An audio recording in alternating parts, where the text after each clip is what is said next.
एखादा ग्रुप निर्माण होणं आणि ग्रुप टिकणं आणि त्या ग्रुपचा विकास होणं आणि दरवर्षी त्या ग्रुपची सदस्य संख्या वाढत जाणं हे स्वप्न आपलं आहे का?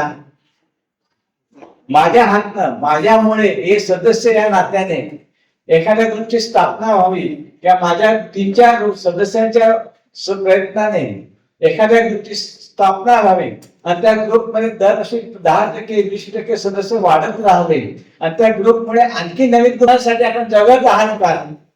या स्वप्नासाठी आपण ए मध्ये आलेला आहात का? या स्वप्नासाठी आज तुम्ही इथे आहात का? मग आज आपल्याला निर्णय घ्यायचा आहे की ह्या सभेच्या निमित्ताने मी माझ्यामध्ये काय परिवर्तन करणार आहे, मी माझ्यामध्ये काय नवीन निर्माण करणार आहे, माझ्या विचारांमध्ये काय नवीन निर्माण होणार आहे की जेणेकरून एक सदस्य म्हणून मी केवळ माझ्यासाठी नाही, माझ्या कुटुंबासाठी नाही, माझ्या नोकरीच्या धंद्यासाठी नाही, पण मी ह्या समाजामध्ये जी माझी वाट पाहत आहे त्या असंख्य एक सदस्यांच्या पाठीशी कसा उभा राहू शकतो, त्यांना आधार कसा देऊ शकतो, त्यांना माझ्या जीवनाची आशा कशी दाखवू शकतो, त्यांना त्याचं भविष्य कसं निर्माण करण्यास प्रस्तुत करू शकतो याचा विचार करण्यासाठी आज आपण इथे आहोत. आणि जर निर्मितीच जर आपण इथे नसाल तर मग आपण साठी नाहीये.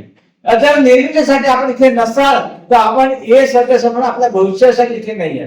जर या निर्मितीसाठी आपण इथे नसाल तर एक आलाना सदस्य म्हणून मी इथे नाही आहे. मी आहे केवळ माझ्यासाठी आणि मी आहे केवळ माझ्यासाठी. या मनुष्याचा स्वार्थ आहे. माणसाने स्वार्थी असणं वाईट नाही, पण त्या स्वार्थातून परमार्थ निर्माण करणं ही जीवनाची फार मोठी उभारी आहे, जीवनाची मोठी फार ताकद आहे, जीवनात फार मोठं एक भविष्य आहे. आणि म्हणून आपल्याला लक्षात घ्यायचं की ही आपली गरज आहे